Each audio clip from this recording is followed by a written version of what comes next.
Okay, good afternoon, everybody. This is Derek again over at Turning Technologies Canada. Welcome to our webinar. We're going to get started here because we do have a lot of content to pack into the next 60 minutes, and we want to make sure that Drew gets through everything. Today we will be using GoToWebinar. Most of you are probably familiar with it. You'll have a panel probably off to the right side of your screen. You might have it at the top or the left, depending on your system setup.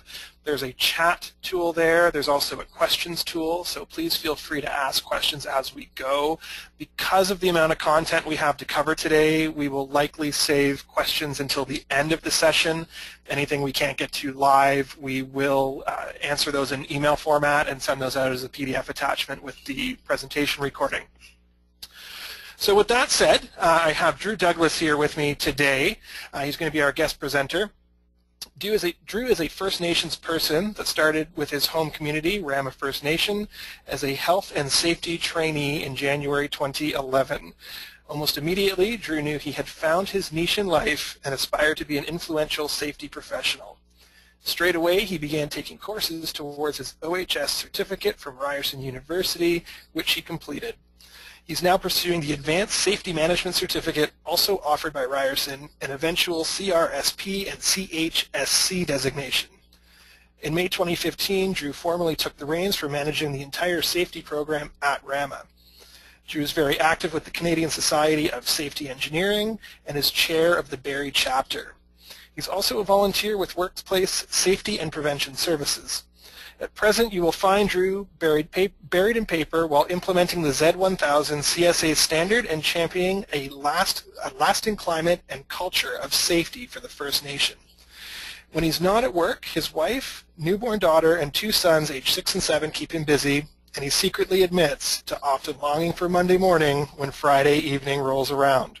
So with that said, I'd like to welcome Drew Douglas here to the webinar today, and I will let him take it away. So over to you, Drew. Hey Pete, something ain't right, man. Look at this. Run! What's going on? They're looking for volunteers for a training seminar. This way, come on! Not another all-day session! Can't think of another training seminar! Can't think of another training seminar! Sign out, please. Do more than just survive the work week. A better job awaits. And Okay, thank you, Derek. So today we're going to be talking about making safety training fun, but effective as well. And to that end, there's 3 objectives that I want to kind of take you through. I'd like to talk about engagement. I want to talk about my favorite tool for AV, and that's Prezi. And I also, a very important part of training that I know not many trainers do, and that's evaluating your training. So those are kind of the 3 topics or 3 objectives that I want to kind of hash out for you in the next 60 minutes or so. Before we get to those though, using the polling questions, I'd like to just assign teams, and you'll see why later on in the training. So which quarter were you born? If you are viewing the responseware, you'll see that A, B, C, D are Raptors, Maple Leafs, Blue Jays, and Argonauts. We're going to put them with quarter 1, quarter 2, quarter 3, quarter 4. So if you were born in January, February, March, you're on the Raptors team. If you were born in April, May, June, you're on the Maple Leafs. July, August, September, the Blue Jays. On October, November, December, you're on the Argonauts team. Just a quick reminder, everybody, if you would like to participate in the questions in your web browser, just go to rwpoll.com and enter the session ID safety, and you'll be able to answer these questions. If you do not see the question currently on your browser and it says waiting for presenter, please just hit the refresh button on your browser window and you'll see the question and answer choices pop up right away. Thanks.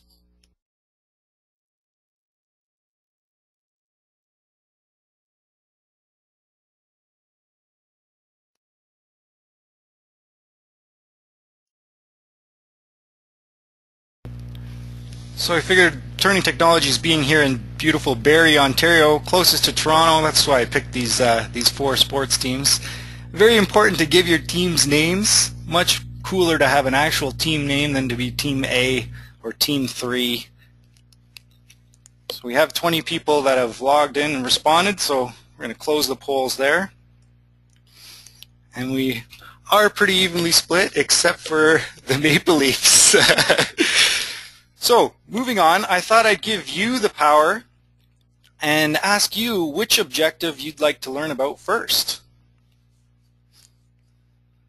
So, if you'd like to learn about Prezi first, push A, click A, engagement through turning point, push B, and training evaluation, push C.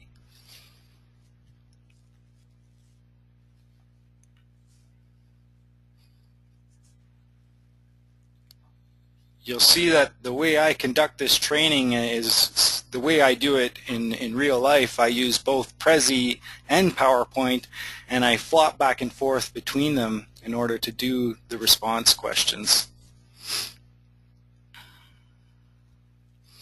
Okay, I'm going to close the polls there. And overwhelmingly, Prezi is the first thing everyone wants to learn about. So let's talk about Prezi. One more poll. I'd like to ask you how much you know about Prezi. Do you know and use Prezi currently? Would you strongly agree with that sentiment or strongly disagree?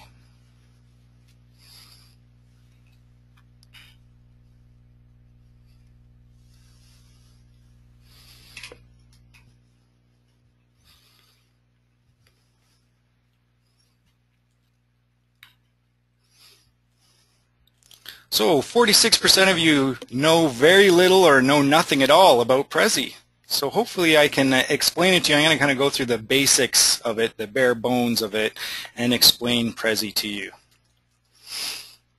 So Prezi is an amazing tool. If you think about the traditional way that we use AV when we do training, we kind of use this old format, and I'm sure you've seen this 1,000 times before, particularly if you attend a lot of conferences or you attend a lot of training sessions. This is kind of the typical PowerPoint slide setup we see. There's a title to the slide, there's a bunch of bullet points, and the presenter is up there, hopefully not just reading the bullet points, but that could be a possibility, more likely elaborating on the bullet points. They finish the first slide, they move to the next slide. And again, same thing. And by this slide, many of you have stopped reading the bullet points. By the third slide, you're starting to think, wow, this training's horrible. And there's many reasons for that. One of the big reasons is the way we actually take in contextual information. Marketers have done like retina scans and made these heat maps, and they've noticed that because we read top to bottom, left to right, we make these F-shaped patterns when we look at textual information. So the majority of our concentration is in the top left corner of the screen. And as we read on, less and less of our concentration, less and less of our attention is devoted to that text, that information. So if you put anything in the kind of the bottom right-hand corner of the screen, it just gets lost on your trainees. And one of the things about PowerPoint is that it's kind of an old adage based on a very old model, that old slide projector that has been in use for training sessions since the 50s. And many presenters still use that, and one of the big problems with it is that linear format that it takes you through. You have to go through linear slide, slide, slide, slide, and usually you devote a lot of time to text on those slides. I'll just show you another example. Let's say I wanted to explain to you the difference between the left and the right brain, and I wanted to describe what the left brain was responsible for and what the right brain was responsible for. Even if I was a very dynamic presenter and I threw these two bullet point lists up and I stood up explaining them, and maybe I even did some animation with PowerPoint, I animated the lists in, maybe I even got fancy and put a cool background behind it, you're still not going to get very much information out of a slide like this. I think you'll find that it's much more effective as a trainee to see something more like this, right? To see the left brain versus the right brain and to see a grand visual picture to kind of describe that to you. And with Prezi, you can zoom in and explain further, okay, the left brain is the logical side, it's the analytical, it's the order. And as you're speaking about that, you can see the big graphic behind that helps you with that visual metaphor that kind of connects the message of the presentation to the metaphor that the picture should display. And then we can zoom into the right brain and talk about that's the creative side, that's the emotional side. And you know, I've been told and I've heard that our brain functions best when both the left and the right brain are engaged. So really what that means as a trainer is that you want to put a lot of pictures and a lot of content like this, along with a lot of content like this. You need to have both, and you need to really show both sides of the brain in order to attract or engage your trainees to their fullest potential. One of the key things I hate about PowerPoint is illustrated best by this video. That there's some things I hate about PowerPoint, and I figure it's kind of my duty to point them out. So here we go. Here's common PowerPoint mistakes. Number one, people tend to put every word they are going to say on their PowerPoint slides.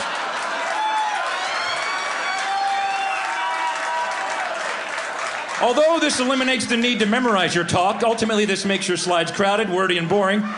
You will lose your audience's attention before you even reach the bottom of your first slide.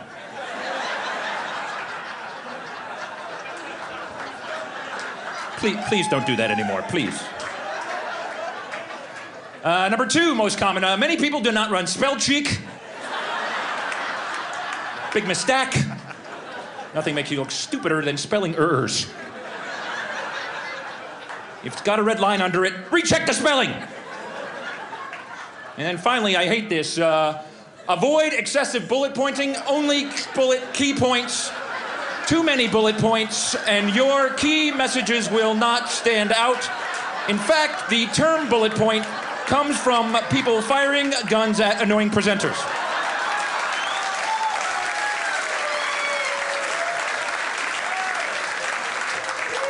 Hence the bullet point. Bad color schemes, not good. Clashing background and font colors can lead to distraction, confusion, headache, nausea, vomiting, and loss of bladder control. I can't stay on that one too long. Here's something I've noticed. The number of PowerPoint slides you have in your talk, the less useful your talk actually is. Unfortunately, my presentation is right there. I've also noticed this. People love to pack data into their presentations. They shove more and more data thinking it's better, but it's not. The more data you have, the harder it is to read your slide, and the effectiveness plummets. Now you can improve the effectiveness by adding some shading and some 3D effects, and then some second order and third order effects, and then, I know, let's add some labels. That'll help a lot. And that's pretty much every marketing slide I've ever seen right there. Yeah. Then some like VP of marketing standing there going, it's real clear in Q4. What the hell are you talking about? Now, I'm into in animation. People become animators in PowerPoint. You can have things flying all over the place, and that can be good. If you're a visual learner, that will improve the effectiveness of your performance. But if you're easily distracted, more animations, and people have no idea what you're talking about. They're just, wow, that is cool, wow. And there's regions here, by the way. There's the simple but effective region. There's the active but confusing, the effective but boring, the active but ineffective, the dull but static region, the busy but useless, the ADD only region, the useful but amusing, the stupid but confusing, the dull triangle, the hyper triangle, the sleepy square, the dizzying pentagon, and everything else I just call pointless motion. That slide right there took me an hour and a half to make, right there. PowerPoint can just... So I think that clearly illustrates some of the problems with PowerPoint. If you have a pencil and paper with you, I'd like you to just pull out a blank piece of paper and quickly jot down 9 dots in this shape right now. I want to illustrate another point that makes Prezi so effective. What I'd like you to do, if you've done so already, I'd like you to join all 9 dots using only 4 lines, and of course you can add that caveat that your pen cannot leave the paper. So I'll give you 10-15 seconds now to do that. To attempt to do that, I should say. If any of you have done it or have seen it, then you know what I'm about to show. So let's see the correct answer here. First one I think makes a lot of sense. Stay inside the box. The next line, you actually go outside the box. And that's how you accomplish joining all 9 dots with only 4 lines. It takes a paradigm shift. It takes thinking outside the box. And that's what a tool like Prezi allows you to do. It allows you to leave format behind, which is what a lot of us are so worried about, or used to be so worried about with our PowerPoint slides. You know, you want to make sure your bullet points are perfectly aligned and slide 1 looks exactly like slide 27 and the font is perfect and the size of the font is perfect. With Prezi, you can leave all that behind because you're not going through your slides or through your frames in that linear progression like you do with PowerPoint. So it allows you to think outside the box. And once you're thinking outside the box and you've shifted that paradigm, now you can start focusing on what your training should be about, what your message really needs to be, which is the story, the presentation, which is really what people are engaging with. They're not so much engaging with your tool, your AV material, they're engaging with you as the trainer. And you need to be focused on that story. When I do orientation and I talk about the internal responsibility system and I talk about one of the responsibilities of the employer being to provide information, instruction, and training, you can put that bullet point up there all you want, information, instruction, and training. But it's much more effective to your learners, to your trainees, if you actually highlight, for example, a Ministry of Labor news bulletin that explains why one municipality or one corporation was actually charged with not providing information, instruction, and training, and go through that story with your participants, with your learners. And I have several, but for time's sake, I won't go into any of them. So to reiterate, what Prezi does is Prezi gives you an infinite canvas versus a linear set of slides. And on that infinite canvas, you can place anything you want, anywhere you want. So, for example, you can organize all of your thoughts. So today we're talking about making training fun, and you can browse through them after you've organized them all. So this was a simple mind map I made to create today's training. So with Prezi, you can put that mind map basically on your Prezi and then figure out how you want to browse through it. So for example, today I wanted to talk about Prezi, I wanted to talk about some of the differences to PowerPoint, explain a little more of the basics, talk about zooming, talk about the canvas and the big picture, which is what we're doing right now, right? So as I've already said, it allows you to zoom. You can zoom all around the canvas, and you can zoom into the smaller details and show smaller subtopics or smaller ideas.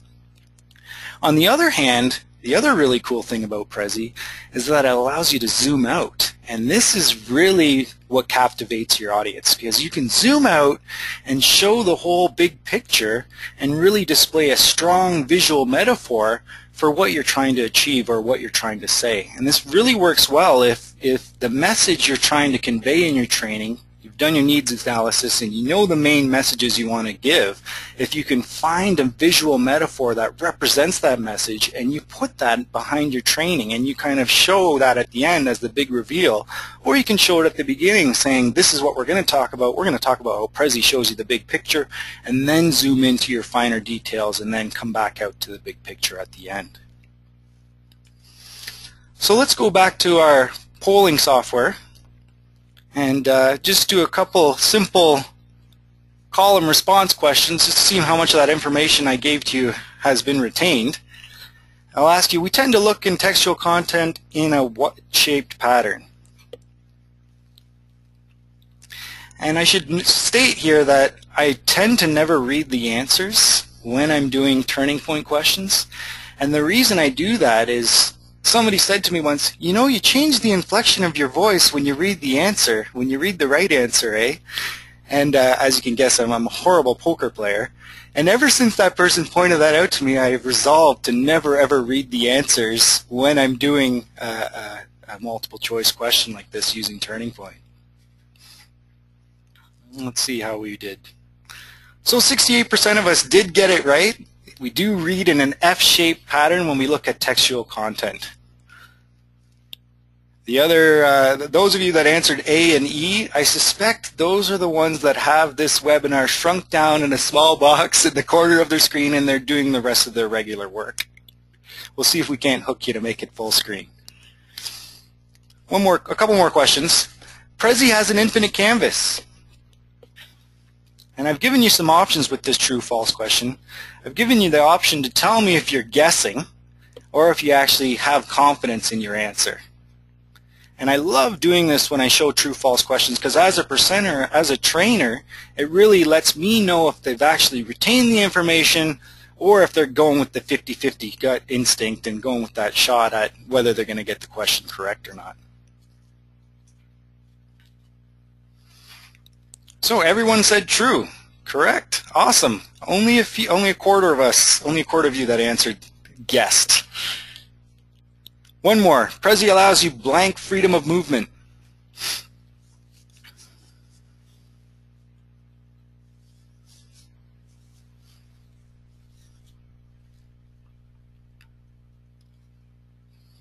Let's see how we answered there. 92% said complete, and the 92% are correct. You have complete control over the way you zoom around your canvas and the way you go into your different frames. So here's our team, how our teams fare so far. Argonauts and Raptors are tied for first place, and the Blue Jays are not far behind, so if you're on the Blue Jays team, there is still time to catch up. The Maple Leafs are not on the board, which means the few members that are on the Maple Leafs have not answered any of the questions correctly. So, what would you like to learn about now? Which objective would you like to talk about next?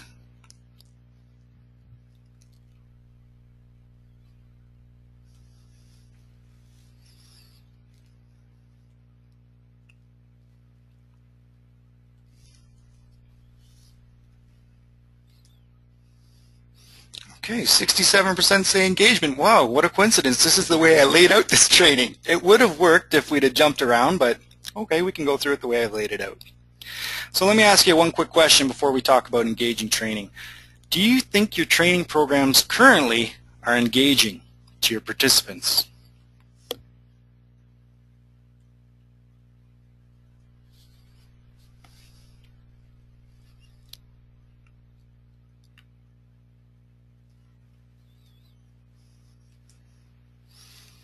So 46% up in the agree, 8% strongly agree. A few of you are down in the disagree side, 12%. We'll see if we can't get you to boost those numbers by the end of this training, especially for the next training program that you develop. So, jump back to my Prezi here, and we'll talk about engagement. So the first thing I want to talk about utilizing Turning Point is thought-provoking polls and questions. And up until now, and actually, to tell you the truth, throughout this presentation, I've kind of do what most of you probably do currently, and that's ask you to repeat back to me the information I just dumped on you. So kind of that call and response question, I tell you a bit of information, then I ask you a question about the information I just gave you. And that can be effective to help employees or help trainees retain some of that information, because then they see it in black and white. They know if they actually are thinking correctly or if they have the message that you've delivered. But a much more effective tool or a much more effective question is one that actually makes your participants think. It allows them to engage with you and allows them to actually have an actual provoked thought from your question. And I'll tell you, the first time I saw Turning Point, actually, me and Derek were joking earlier that I've known him for 5 years. The first time I saw Turning Point was at a Partners in Prevention conference in 2011. And one of the keynotes there was a man by the name of Dr. Linkenbach. And he's part of this organization. I think he partly founded this Most of Us organization. He's based in Montana. And he does a lot of research into what the societal norm or what the societal perception is versus what the actual reality is. So for example, with this advertisement, he displays that, you know, many of us perceive that everyone's wearing seatbelts, but the reality is always that is actually in Montana only about 3 out of 4 people actually wear seatbelts. So he does that to kind of shatter perceptions and explain that the reality is much more truthful than the perception, and we tend to skew perceptions either below what reality is or above what reality is. And he did a really amazing set of questions, and I'd like to illustrate it right now. So these are 3 questions that I asked in some infectious disease training that I gave to my staff a couple of years ago. So proper hand hygiene is important to me. This is the basic Likert scale question, those of you that are familiar with Turning Point. see how we respond to this.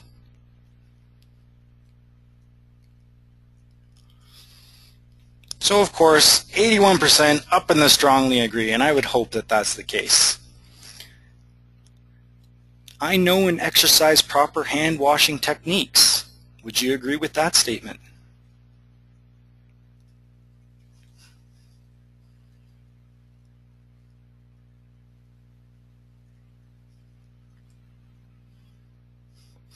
So now we're down a little bit, but still 90% of us up in that AB range, up in that strongly agree range, 5% down in the disagree. That's interesting.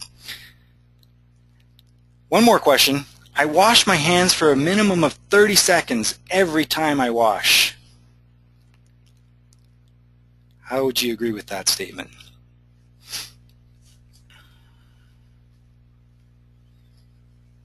This is really the statement where the rubber meets the road, as they say. Oh no, now we're all over the place. Only a quarter of us strongly agree to that statement. 28% disagree, even though 90% of us just said we knew and exercised proper hand washing techniques. 85% of us, almost 100% of us, said that hand hygiene was important to us. Why then are so few of us actually washing our hands for a minimum of 30 seconds every time we wash? A set of questions like that really can evoke a lot of emotion in your audience and can evoke a lot of, wow, that's very interesting. And it kind of shatters, like Dr. Linkenbach says, it shatters that perception of what we actually think of what's actually happening and what the reality actually is. Another one of my favorite turning point questions I wanted to share with you is, before I get to that, let's see who the dirtiest team is. So I guess it's tied between the Raptors and the Argonauts, because 17% on each strongly disagreed. Blue Jays also fairly dirty. 50% of them disagreed with washing their hands for a minimum of 30 seconds. Oh, I'm just messing with you. Blue Jays, Raptors, Argonauts. So this is another one of my favorite questions to ask, and I actually use this exact question in my orientation after I've explained the IRS, the internal responsibility system. For those of you, the non-safety people on the call right now, the IRS is the concept that the workplace is divided into 3 groups, and each of the 3 groups, the employee, supervisor, employer, all have their own unique role, their own set of responsibilities to fulfill to keep the workplace safe. I love asking this question, which party has failed? So we call this guy, let's call him Mac. We see Mac working unsafely. Let's say Mac were to fall and get hurt, and there was an investigation. Who would they determine to be at fault? Is it Mac's fault? Is it this Mac's supervisor? Is it the employer or the owner of this shop factory? Or all of the above? Or none of the above? You can't fault Mac for being creative.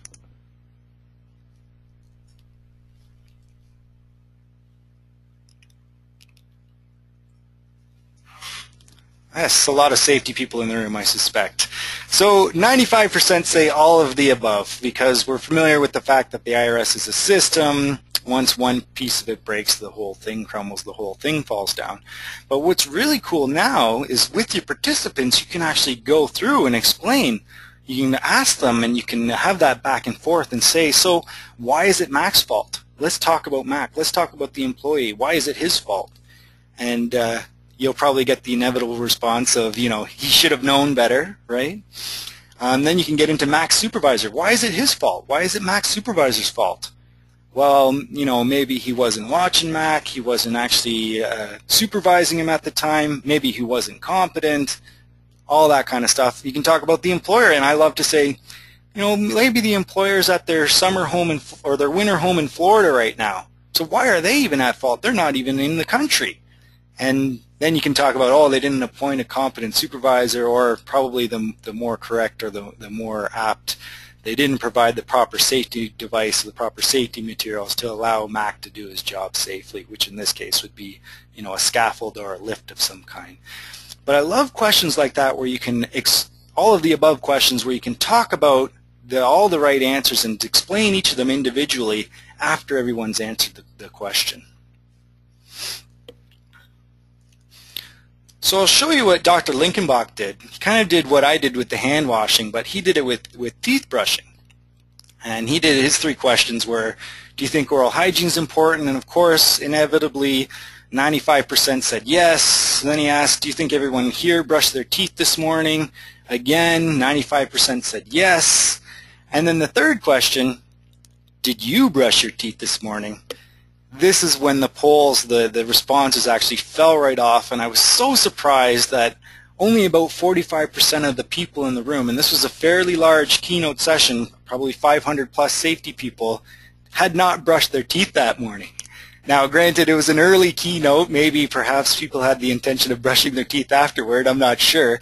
But when I saw those 3 questions and I participated in those polls, I knew right then and there that I really needed to have Turning Point. I thought it was just the most amazing tool that a trainer could use in order to evoke that emotion, in order to evoke those thought-provoking, those ideas and concepts. Another important thing that a trainer needs to think about when giving a training session is what we call soft breaks. We need to take time to re-engage or re-get our audience back on our page and get them to pay attention to what we're trying to say and the message we're trying to deliver. And there's a time frame when we need to do that. So I thought I'd throw it back to you with the Turning Point and ask you, without telling you, how often do you think soft breaks are required in a given presentation or in a given training session?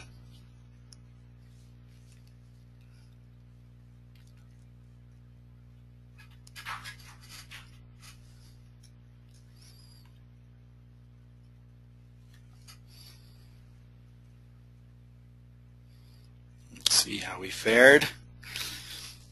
So most of you got it correct. The correct answer was actually 7 to 10 minutes.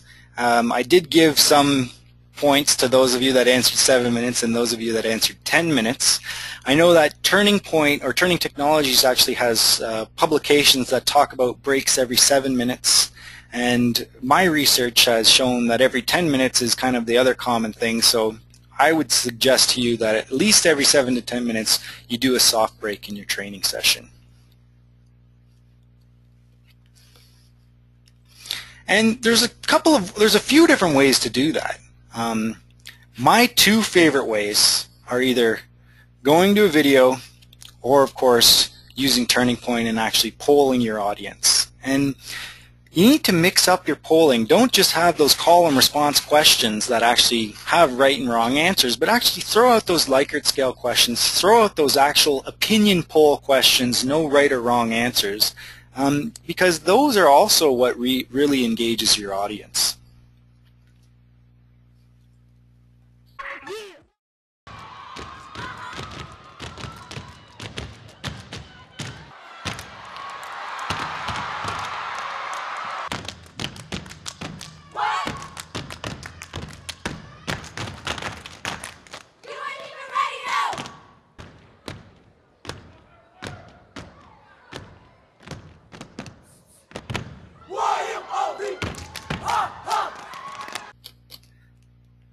Team competition, which is my personal favorite, and I can tell you has totally changed the climate of training at Rama when it comes to engaging your participants or engaging your audience.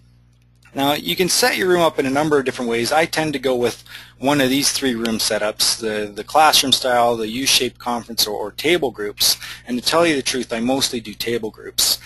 But as you can see, very easy to arrange your teams based on any of these room setups. With the classroom, you can do rows or columns or pairs. U-shaped conference, you have 3 teams. Table groups, of course, each of the tables is their own team. And I used to be very worried about table groups and table teams because I used to be worried about table talk. You know, people sharing the right answer, and it's supposed to be an individual quiz as well, and a way for you to assess their learning. So if one person at the table is sharing the right answer with the other 5 and they all get the right answer even though they may not have paid attention or they may not have known, I used to be so worried about that. And in fact, the first time I used Turning Point, I said to everyone, okay, I know this is a team competition, but these are still individual quizzes, and I'd like every one of you to kind of keep the voices down and no talking during the questions, and it just wasn't as fun as it could have been. Since then, though, I've learned that, I know Turning Technologies calls Table Talk something. They call it pure instruction. And I've found that pure instruction can actually aid you as a trainer. And one of the things that I say to table groups when I'm doing a team competition style training, I'll say, you know, don't just go with the alpha at the table that says, you know, C, C, C, C, everyone picks C. Because all of you pick C, and then it may turn out that that's the wrong answer, and then your whole team has gone down in points. Much more effective is if you have the person that knows the right answer explain the right answer to the table, or if you're a member of the table group that's listening and participating, ask the person, well, what's your reasoning? What's your argument why that's the answer we should pick? Because then you'll actually have good, strong, pure instruction happening at each of those tables. And you know that old adage, we learn 90% of what we teach. So if you have your participants in your training actually reteaching the training to their peers, you actually have that much more retention in the knowledge of the concepts that you're giving out. Now, with team competition, you got to have prizes, right? Any competition's got to have a prize. I went to a training conference last year, and the presenter did something awesome which I hadn't seen before. She was using Turning Point, and she was using fastest responders. If you're not familiar with that, that's the first correct answer. So the least amount of time to answer correctly, it will display on the screen. I'll show you some examples in a second. But she actually said, okay, so the next question's for all the marbles. And actually, funnily enough, I was right on the ball. I was ready to answer. I knew it was going to be a true-false question by the way it was phrased, and I knew it was going to be true, so I was pushing A before she even displayed the answers. And I actually won the fastest responder. And then she pulled out an actual bag of marbles that I'm sure she got at the dollar store or something and gave them to me, and everybody in the audience laughed. I still have the marbles on my desk, and I've yet to use them in training, but I thought, wow, that was so effective. All the marbles. It makes so much sense. I went to another training, and the instructor said, okay, the team that wins this, I'm going to give each member of that team a new car. And of course the prize was actually a Matchbox car still in the box. So of course it's shiny, it's brand new. The one that I've actually used, or the two that I've actually used, are the next two. The first one was Dinner for Four. 2 years ago, the first time I used Turning Point at Rama, we did a big Jeopardy game as the learning assessment after the training was over. And before the Jeopardy game, I said to all the table groups, all the teams, and I do have an amazing grand prize for all of you. I actually have dinner for four for each of the winning team members, and everybody got so excited. They were hooping and hollering. People were really down when they got the wrong answers, and people were so bright and bushy-eyed and paying attention to the questions. And then I revealed at the end that it was just boxes of Kraft Dinner for each of them. And if you read the box of Kraft Dinner, it actually says 4 servings right on the box, and that's how I got around being dinner for 4. This past year, I went the more prestige route, and I said to the team, we do have a grand prize again this year, and I won't reveal what it is, but I will tell you that this year's grand prize, the value of it surpasses last year's grand prize. And then everyone remembered the Kraft Dinner, which I think I got on sale for less than $1 a box. And this year I gave out just little plastic trophies that, again, I got at the dollar store. And I go around my workplace now, and I still see them displayed on some people's desks or in some people's offices. This kind of a testament to the fact that their team won the big competition at the mandatory training. So those are some of the prizes that I've seen and that I've used, and I think that they are really effective. If you say there's going to be a prize, you'd be surprised how many people perk up and pay attention to the message you're trying to deliver. So we mentioned Jeopardy. And I'd like to show you the Jeopardy, a shortened version of the Jeopardy that I actually gave 2 years ago to Rama First Nation. So let me just move back to the PowerPoint here. So normally what I'd do is I'd ask the highest ranking person in the room the director or the VP to pick the first category and pick the first point value. And once that director picked the point value, we'd go from there. So in this case, I'm just going to pick at random. Maybe I'll pick hazards for 300. For 300 points, and of course you got to put on your best Alex Trebek voice if you do a Jeopardy game, right? Ways equipment can contribute to hazards. What is being the improper equipment, not being maintained properly, being inherently hazardous, or all of the above? You'd be surprised how many people called me Alex during this training when they were asking for a specific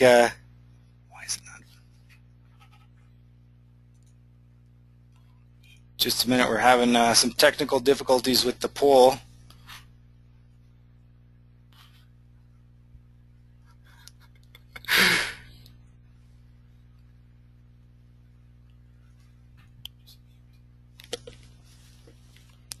One second.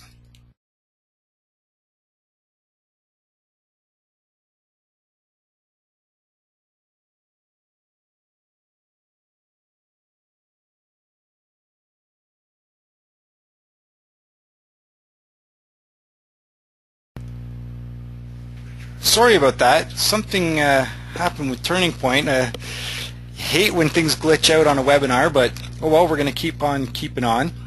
The answer here was all of the above. And I built the fastest responder into my Jeopardy game so that we could see the fastest participant. Oh, it actually did work. The fastest participant would then select the next category. And if you were actually using Turning Point and you registered all your users, then the responders would not come up with these ID codes or these device IDs. It would actually come up with the actual names. And this is really cool because it reinforces to those that get it right, they know that they got it right because they were in the top 3, they were the top 3 fastest responders. Right? And then I'd allow the fastest responder to pick the next category. Maybe we'll do a couple more here. We'll do grab bag for 100 points. According to the Centers for Disease Control, everyone should do this. Let's see how you answer on this one. You should answer fairly correctly.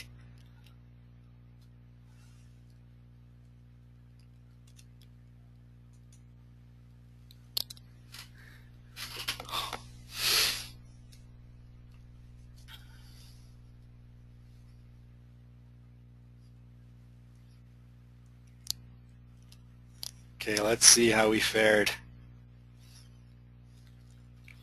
Hey, 83% said 30 seconds, 83% are correct. 30 seconds. And the fastest responder in this case was 2FFF6B81. Actually, if you click on the information tab of your responseware, you'll see your user device ID. It'll actually tell you your device ID. But I'm going to move on.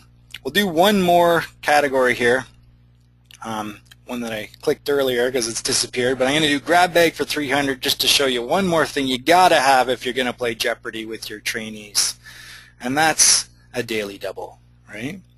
So let's see how our teams are standing right now. The Blue Jays are on top now, 318 points, Raptors 295, and the Argonauts are down at 250. So that'll give you an idea of how much you may want to wager on this next question, which remember was a grab bag question. So which percentage of your current points would you like to wager on this question?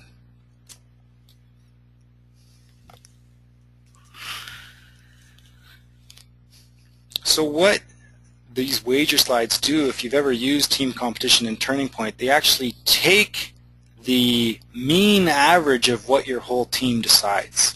So if you have a team of 4, 2 decide 0, and 2 decide 100%, it will actually go with 50% as the wager. Okay. So latency is most commonly related to this or these.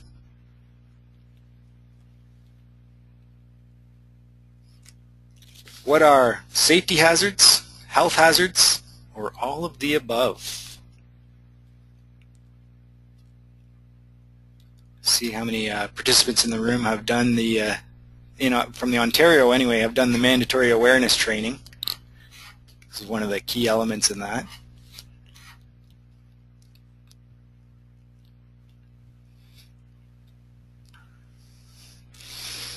So 53% said all of the above. 53% are wrong. The answer is actually health hazards. And you got to do some Trebeki type moments like that when you do Jeopardy, right? So health hazards are the ones that you expose yourself, especially if you chronically or repetitively expose yourself to them. 20, 30 years from now, you'll have a latent effect, and that's when you'll start to feel the effects, right? And again, we do the fast responders. And I could go through and show you all 9 of these questions, but for time's sake, I think we'll move on. See how our teams are doing right now. So just the Blue Jays and the Argos are still on the board, which means that the Raptors lost all their points in that last wager question. So right now, Blue Jays on top, 264. So on to our last part of the training, which is talking about evaluation. I'm not going to poll you on it because I know we only have one concept left, so I built a hyperlink in to move to that section. And let me ask you this. Do you currently evaluate the effectiveness of your training?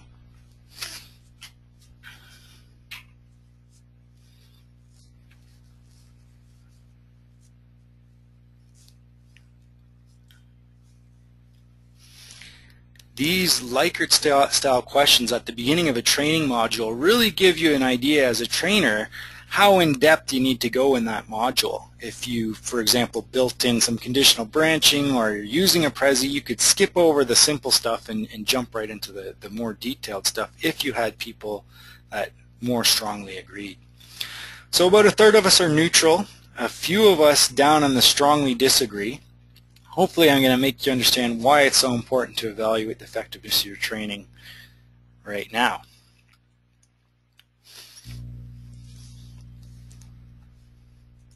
So a guy named Don Kirkpatrick, back in the late 50s, wrote a series of papers. And in that series of papers he talked about training, and he talked about the way to evaluate training. And he said that there really are 4 levels with respect to the way we can evaluate our training. The first tier is their reaction. So did they like the training? The next tier is, did they actually learn something? You get over and above that, how are they behaving now? What are they performing like? And the very top tier is, did you actually achieve the results you wanted to achieve? Right? So you've done your needs assessment, you're developing your training, you know why you need to do the training because of your needs assessment. Now, are you actually achieving those results? And now that gap has now disappeared because of those results you've achieved. Right? And I see that the chair of the Z1001 CSA Standard on Occupational Health and Safety Training is on the call. He'll say that actually, I think it's the latter part of Section 6. So I'm going to say it's Section 6.6. I'm not for sure on that, but in the Z1001 standard actually speaks to all these 4 levels of evaluation. So reaction, that's the easy stuff. You ask them if they like it, right? You can ask them about the delivery, the pace, the content, the temperature in the room, your style of delivery, the workshops you did, all the things you did. You can ask them how they felt about the training, and you can kind of gives you a basic toll as a trainer as to how well your training actually was. The next level, you actually get into now assessing their learning. And we can do that very easily, obviously, with Turning Point and building in these multiple choice type questions. Some of the higher end response cards, you can actually have, short answer and even full essay style answer to some of the questions as well. Observation and performance, are they actually now performing the way you want them to perform? So you've set an expectation, you've said that, oh, we need to actually train our people on this expectation so they understand it. You do the training. Are they now meeting that expectation that you've set? And now for most of us, for most organizations, this is put on the supervisor, right? The supervisor can watch their employees and make sure that they are now meeting that expectation that has been set by the corporation or by the organization and they've all been trained on. And of course, the backup is always the committee. The committee can come through and say that after such and such an incident investigation, this employee did not meet the expectation that they took the training in, or whatever, so on and so forth. And of course, the highest level of evaluation is actually the results in your organization. So why are you doing this training at all? Well, you probably want to lower your risks, right? You want to reduce the likelihood of some of these hazards actually happening and you actually having incidents because of some of these hazards, right? Your training, we all know, well, the safety professionals on the call know that it's an administrative control. So did you actually increase your controls? Did you consider that training program or that delivery of that training an actual increase in the control for that hazard that needs assessment of why you actually needed to do the training in the first place?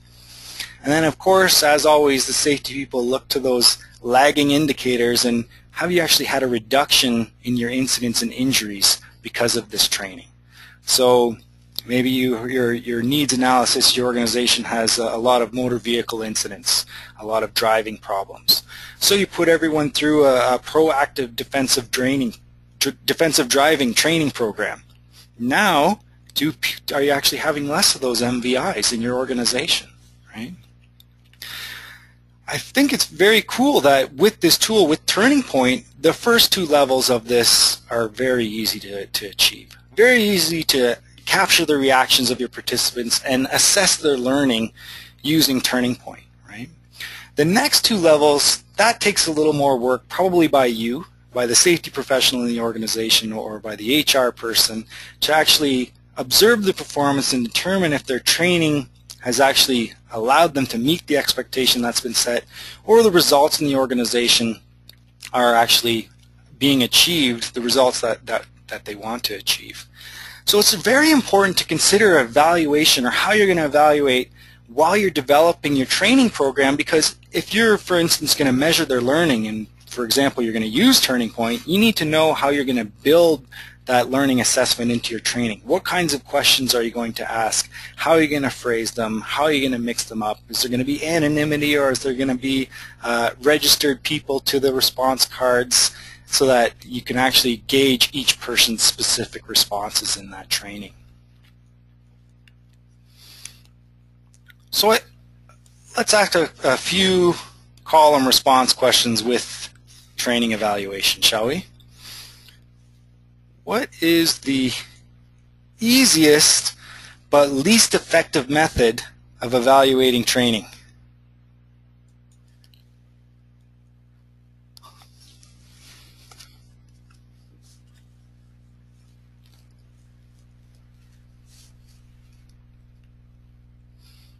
So this is where I can gauge if you've actually retained the knowledge I just gave to you.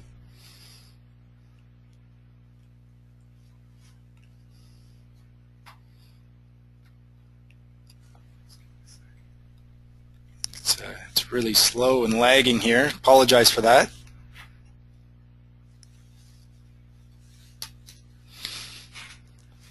So, most of you got it. It was actually the reaction survey. That's right. Next question. I can use Turning Point to evaluate my training via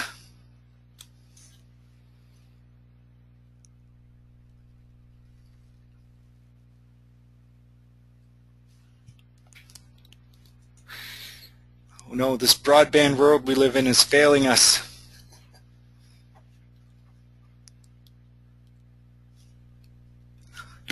Here we go. Poll's open.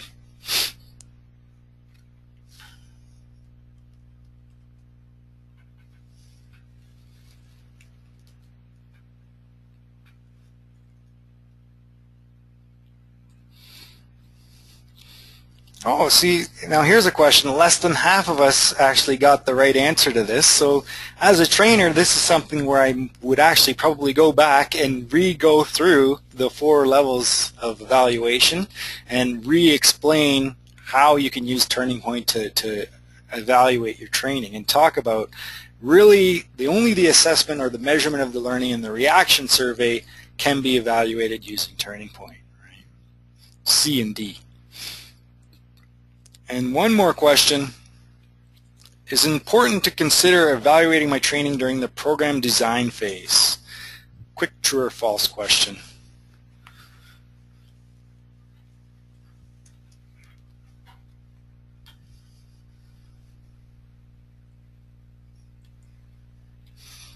And everyone got it. Of course it is true.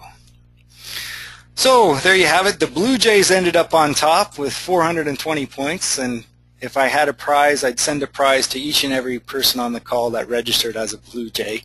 And the Raptors brought up the rear, but the Maple Leafs didn't even make the board, the few percent of you that decided to be on the Maple Leafs. And I think that's pretty comical for those of you that are Toronto fans. So we come to the end now of our training, and I think that I have explained how through Turning Point and through different ways of engaging your audience, you can make your training fun and effective. Using Prezi is another great tool that allows you to make your training fun and effective. And of course, that effective piece, so important to evaluate your training to determine if it actually was effective. Because it's all well and good to have a great, fun training session, but a day from now, a week from now, if it doesn't mean anything to the organization, what was the point of actually doing that fun training, right? And I think the important thing for all of you to know or all of you to remember is that Prezi is a great tool, Turning Point's a great tool, but really at the end of the day, the message, the training itself is the most important thing that you're trying to achieve, right? So the evaluation is really the key thing here. We want to make sure that our training is delivering the message we want it to deliver, and we're actually having all our participants or our employees in our organization achieve those objectives or achieve that expectation that we've set. So we've created a policy, we've communicated on it, and now we're providing the training on it so everyone knows and uses and understands that policy, right? So just for my sake, I'd like to do a quick reaction survey with all of you. And I'll tell you that normally when I do a feedback reaction survey, I wouldn't show the results to the participants. I'd wait and look at them afterwards and pore over them and look at all my reports using Turning Point. But for the sake of this training, I think I'm pretty confident that, or I'm pretty hopeful that you'll answer the way you want to answer it. But again, there's full anonymity. Give me that constructive criticism. Don't tell me what I want to hear. So how was the pacing for the presentation of materials today?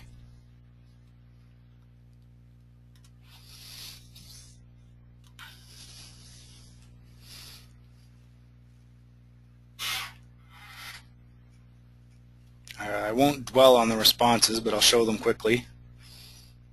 2/3 said just right. How much did you know about all of this stuff before today? So how much did you understand Prezi or Turning Point or properly evaluating your training before this webinar?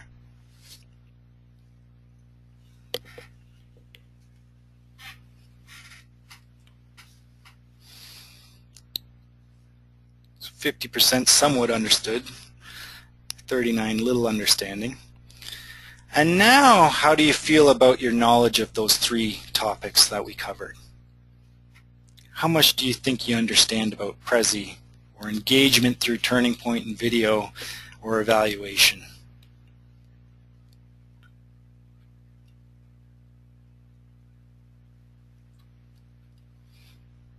Now we've moved up to 89% somewhat understood. That's, as a trainer, that's what I love to see. I love to see when we move from the bottom side of the Likert scale to the top side of the Likert scale for those 2 questions. One more question though. How confident are you in your ability to use this information the next time you develop some training? Because it's all well and good to have the knowledge, but if you're not actually confident in your use of that knowledge, it really speaks to the training itself, and perhaps I should have done more.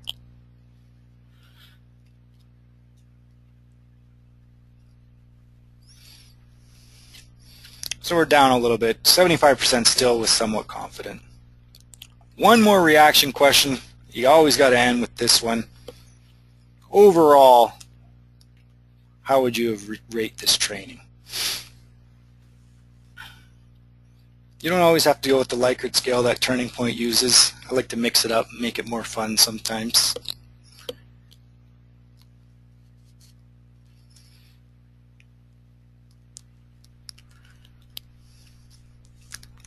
Awesome. 38% of you said awesome. I feel like I've done my job as a trainer in explaining these 3 objectives to you.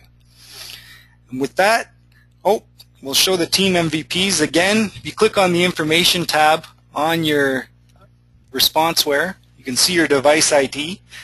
These are 3 participants carried their teams. This one participant on the Argonauts got 1,000 points. That's pretty impressive. They pretty well got every question right. And with that, I'd like to say miigwech, which is Ojibwe for thank you, and we'll turn it back over to Derek if there's any questions that came through on the chat. Perfect. Thank you very much, Drew. That was a great presentation. Thank you, everybody, for attending and coming out. Again, the recording will be made available of this training session along with the Prezi and any PDFs that need to go along with it. If you do have any questions, please feel free to submit them now, and Drew and I will stick around for a few minutes just to go through those. Again, thank you very much, Drew. I think everybody kind of got a feel for how busy you are from the bio that I read at the beginning. So we definitely appreciate you taking the time out of your day to come down to the office and help out with the webinar here. So again, thank you very much, and please feel free to submit any questions, and Drew and I will stick around now for a couple minutes to answer them. Thanks a lot, everybody.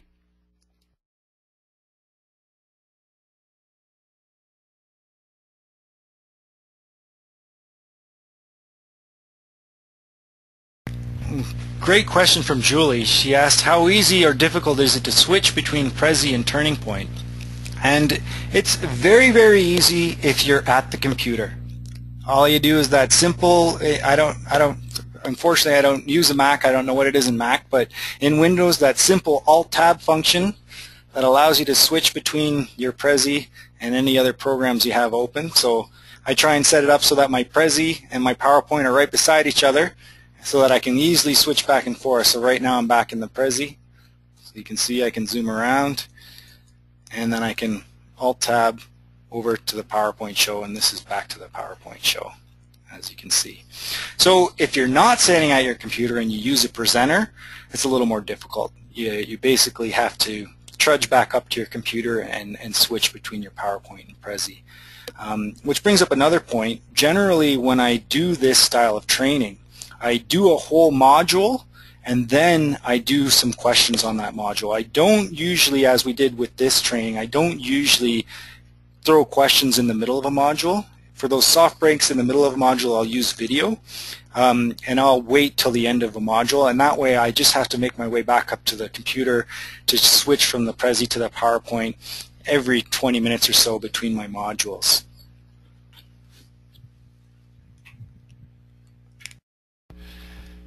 That's great, Drew. One other thing I'd throw in really quick too, Julie, just to kind of mention is, you know, what Drew did today, like switching between Prezi and PowerPoint works. It's awesome, works really well. We do also, built into Turning Point, there is also an anywhere polling option that does allow you to poll questions over top of Prezi. The challenge is for some of the competition stuff that Drew wanted to do today, the anywhere polling doesn't have all the same competition features that the PowerPoint polling side has, so that's why we kind of, you know, alt-tabbed between the 2 applications. But you know, if you're just polling regular questions and things like that, the anywhere polling is a great option for doing that as well. Okay, so we'll stick around for another couple minutes for any other questions that that might come in. It looks like the lobby room is slowly emptying out here, so we'll take a couple more questions if anybody has it, and probably about 5 after 3 here Eastern, we'll shut the webinar down. Thanks.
Okay, perfect. It doesn't look like there's any other questions at this point, so we'll close the webinar down for the afternoon. If anybody has questions that come to mind after we've wrapped up here today, please feel free to submit them directly to myself, training@turningtechnologies.ca, or Drew's got his contact information there on screen as well. You can email drewd@ramafirstnation.ca, and I'm sure he's more than happy to reach out and answer any questions that you might have directly. So again, thank you very much, everybody, for taking the time out of your day to join us, and I'm sure we'll be talking to you again soon on another webinar.